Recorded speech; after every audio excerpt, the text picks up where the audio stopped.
प्रशासन का दबाव और जिस तरीके से भारतीय जनता पार्टी ने जिलाधिकारियों को और पुलिस कप्तान को खुली छूट दे दी है कि उन्हीं के पक्ष में परिणाम निकले। कि समाजवादी पार्टी और श्री अखिलेश यादव की सियानी बिल्ली खंभा नीचे वाली हालात है। यही तो होता था 17 के पहले, कहीं चाचा, कहीं भतीजा, कहीं मामा, कहीं नाना, कहीं और एक तमाम रिश्ते आ जाते थे।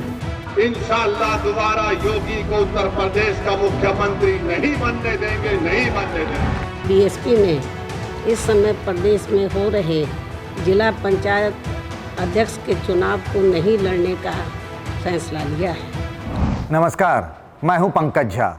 आप देख रहे हैं मेरे साथ अनकट। और आज बात होगी कि यूपी में जो पंचायत चुनाव के नतीजे आए हैं, बीजेपी के कैंप में जश्न ही जश्न है। लड्डू बट रहे हैं, मिठाइयाँ बट रही हैं और कहीं कहीं तो आतिशबाजी भी हो रही है। तो क्या इस जीत के क्या मायने हैं?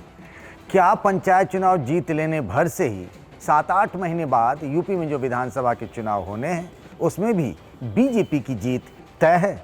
योगी आदित्यनाथ फिर से एक बार मुख्यमंत्री बनेंगे? क्योंकि ये तो अब तय हो चुका है कि यूपी के अगले विधानसभा चुनाव में बीजेपी की तरफ से सीएम के चेहरा योगी आदित्यनाथ ही होंगे। कुछ देर पहले केशव प्रसाद मौर्य ने समाजवादी पार्टी के लिए एक संदेश दिया है। बहुत बड़ा संदेश कह सकते हैं। वो साफ साफ कह रहे हैं कि अगले 25 सालों तक के लिए समाजवादी पार्टी की कोई गुंजाइश नहीं है। पिछले 2 महीनों से यूपी में पंचायत चुनाव को लेकर जिस तरह की जोर आजमाइश चल रही थी, वैसा शायद मैंने किसी पंचायत चुनाव में अब तक नहीं देखा। आप सबको याद होगा हैदराबाद में जब निकाय के चुनाव हुए थे तब बीजेपी ने किस कदर से वहाँ कारपेट बॉम्बिंग की थी। कुछ इसी तरीके की तैयारी इस बार बीजेपी ने भी यूपी के पंचायत चुनाव के लिए की। आज 53 सीटों पर चुनाव हुए। चुनाव मतलब मतदान हुआ। 75 ज़िले हैं यूपी में। उस लिहाज से देखें तो आखिरी फाइनल नतीजा जो आया है उसमें से 66 सीटें, जी हाँ फिर से सुनिए, 66 सीटों पर बीजेपी की जीत हुई है।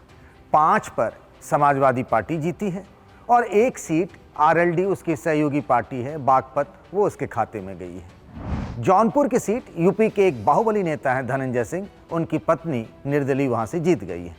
और प्रतापगढ़ आप जानते ही हैं, वहाँ से रघुराज प्रताप सिंह उर्फ राजा भैया जो दूसरे बाहुबली नेता हैं, उनकी पार्टी के उम्मीदवार जीत गई है। तो कुल मिलाकर कांग्रेस यहाँ खाता भी नहीं खोल पाई। यहाँ तक कि रायबरेली, जहाँ से सोनिया गांधी सांसद हैं, वहाँ भी कांग्रेस बुरी तरह हार गई है। तो कांग्रेस का हाल ये है कि न 3 में न 13 में, और बहन जी यानी मायावती बीच में ही मैदान छोड़कर चली गई। यूं भी कह सकते हैं कि उन्होंने एक बेहद चालाकी वाला फैसला लिया, क्योंकि उन्हें पता था कि नतीजों में उन्हें ज़ीरो मिलने वाला है। जैसा 2014 के लोकसभा चुनाव में हुआ था कि बीएसपी खाता तक नहीं खोल पाई थी। अब चलिए बात करते हैं कि इस जीत के क्या मायने हैं। हम आपको थोड़ा सा पीछे लेकर चलेंगे। 2016 में पिछला पंचायत चुनाव हुआ था और तब समाजवादी पार्टी 63 ज़िलों में अपना पंचायत अध्यक्ष जितवा ले गई थी। और इस बार बीजेपी के कितने हुए? 66। तो उधर 63 और इधर 66। और ठीक 2016 के साल भर बाद यानी 2017 में जब विधानसभा के चुनाव हुए तो फिर दहाई का आंकड़ा भी नहीं पार कर पाई समाजवादी पार्टी। इतनी बुरी हार हुई और बीजेपी का 14 साल का सत्ता का वनवास खत्म हुआ था और योगी मुख्यमंत्री बने थे। अब ये समझ लीजिए कि पंचायत का चुनाव होता कैसे है। मोटे तौर पर देखें तो यूपी में 16 मेयर हैं। बड़े शहरों में नगर निगम होता है, मेयर होते हैं। उनको छोड़ दें तो पूरे यूपी में करीब 350 विधानसभा सीटें हो गई। ये जो 75 ज़िलों में जहाँ जिला पंचायत के चुनाव हुए, पहले वार्ड से जिला पंचायत के सदस्य चुने जाते हैं। ये जो जिला पंचायत के सदस्य हैं वो अपने अपने ज़िलों में अध्यक्ष चुनते हैं। तो जब मई के महीने में नतीजे आए थे तो ऐसा लग रहा था कि समाजवादी पार्टी को बीजेपी के मुकाबले बढ़त मिली है जिला पंचायत सदस्यों की संख्या के हिसाब से। अयोध्या में भी बीजेपी पिछड़ रही थी समाजवादी पार्टी से। पीएम नरेंद्र मोदी के संसदीय क्षेत्र वाराणसी में भी समाजवादी पार्टी आ गई थी बीजेपी से। यहाँ तक कि गोरखपुर, जो योगी आदित्यनाथ का एक तरीके से अपना इलाका माना जाता है, वहाँ से 1-2 बार नहीं, लगातार 5 बार वो सांसद रहे। मुख्यमंत्री बनने से पहले तक वो वहाँ के सांसद थे। वहां भी बीजेपी और समाजवादी पार्टी के बीच सदस्यों की संख्या के लिहाज से बड़ा आमने सामने का मुकाबला था। लेकिन जब नतीजे आए तो सरकारी जुगाड़ लगा के बीजेपी ने इस बार बम्पर जीत की है। लेकिन आज जो जीते उन्हें मुबारक है, और जो हार गए हम कहेंगे वो अपना हिम्मत न गंवाएं। और बीजेपी के लिए तो आज बल्ले बल्ले का दिन है। अब हम ये बताना चाहते हैं कि क्या इस जीत से मान लिया जाए कि अब से कुछ महीने बाद जो यूपी में विधानसभा के चुनाव होंगे तो बीजेपी की इतनी ही शानदार जीत होगी? ऐसा लगता नहीं है, क्योंकि पंचायत चुनाव का सीधा सीधा कनेक्शन कभी भी विधानसभा चुनाव से नहीं रहा। हो सकता है कि बीजेपी को ऐसी शानदार जीत मिल भी जाए। अब देखिए ना बंगाल में क्या हुआ। 2018 में पंचायत के चुनाव हुए थे वहाँ, और ममता बनर्जी की पार्टी टीएमसी की बड़ी शानदार जीत हुई थी। और जब अभी कुछ महीने पहले वहाँ विधानसभा के चुनाव हुए तो भी ममता बनर्जी वहाँ पर क्या रही, फाइटर निकली। फिर से ममता सत्ता बचाने में कामयाब रही और बड़ी शानदार तरीके से उन्होंने जीत दर्ज की। यूपी का इतिहास थोड़ा अलग है। अगर आप देखें, अब पिछले विधानसभा चुनाव की बात करें 2017, उससे पहले 2016 में जो पंचायत चुनाव हुए समाजवादी पार्टी ने बहुत अच्छा किया। 17 में समाजवादी पार्टी का सुपड़ा साफ हो गया। उससे पहले चले हम 2011 में, तो तब मायावती मुख्यमंत्री हुआ करती थी, बीएसपी सत्ता में थी, और तब भी बीएसपी ने जिला पंचायत अध्यक्षों के चुनाव में ऐसी ही बम्पर जीत हासिल की थी। और जब ठीक 2012 में विधानसभा के चुनाव हुए तो मायावती की पार्टी हार गई, अखिलेश यादव मुख्यमंत्री बने थे। तो यूपी में देखें तो ऐसा कोई ट्रेंड नहीं रहा है।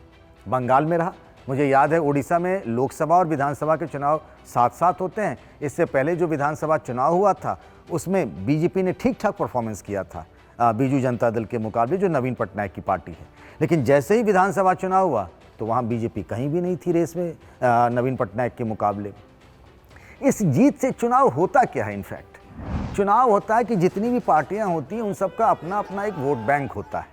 अगर आप पिछले कुछ चुनावों को मिलाकर देखें तो उसी वोट बैंक के आसपास उनका परसेंटेज ऑफ वोट उतना ही रहता है, अलग अलग चुनावों में देखें। पर क्या होता है कि बहुत सारे लोग फैन सीटर होते हैं, वो तय नहीं किए होते हैं कि हमें किस पार्टी को वोट देना है। वो चुनाव यानी मतदान वोटिंग के समय ही तय करते हैं मुझे क्या करना है, और इसकी संख्या अच्छी खासी होती है। और इन्हीं वोटरों से तय होता है कि किसकी जीत होगी और किसकी हार होगी। तो होता क्या है, चुनाव माहौल का खेल होता है। जिसकी हवा होती है ना, बहुत सारे लोग उसके पीछे चले जाते हैं। कुछ लोग तो ऐसे होते हैं जो उनको लगता है कि अगर फलाना पार्टी जीत रही होती है तो उसके साथ हो जाया करते हैं। तो ये दिखाने की होड़ थी एक तरीके से समाजवादी पार्टी और बीजेपी के बीच में कि ये जो यूपी में हवा है, समाजवादी पार्टी ये हवा बनाने में लगी थी कि नई हवा बह रही है, उम्मीद की साइकिल चल पड़ी है। लेकिन साइकिल पर बैठने से पहले, पेडल चलाने से पहले ही पंचायत चुनाव में समाजवादी पार्टी धराशायी हो गई। बीजेपी इस पंचायत चुनाव के नतीजों से ये बताना चाहती, समझाना चाहती और दिखाना चाहती है कि वो जो बीजेपी का मैजिक है, बीजेपी का जो पुराना जादू है, उसका असर अब भी बरकरार है। और इस माहौल के साथ बीजेपी कुछ महीने के बाद होने वाले विधानसभा चुनाव में जाना चाहती है। लेकिन एक बात ज़रूर मान लीजिए कि लोकल चुनाव होता है पंचायत। विधानसभा चुनाव बड़ी पार्टियां राष्ट्रीय मुद्दे पर ज़्यादातर लड़ती हैं और संवेदनशील मुद्दों पर भी आ जाती है कभी कभी। अब देखिए ना, पिछला चुनाव कैसे शमशान, कब्रिस्तान, देवा महादेवा को लेकर लड़ा गया, बाकी मुद्दे जो हैं वो पीछे छूट गए। हो सकता है विधानसभा चुनाव में भी इस तरह के मुद्दे हों, इसीलिए दोनों का पिच यानी कि विधानसभा चुनाव और पंचायत चुनाव के अलग अलग होते हैं। लेकिन अगर बीजेपी ने ये चुनाव जीत लिया तो ये जो कई सालों पुराना यूपी का इतिहास रहा है कि पंचायत चुनाव में जो पार्टी जीत जाती है, विधानसभा चुनाव में वो हार जाती है, शायद ये ट्रेंड बदल जाए। आज के लिए बस इतना ही। नमस्कार।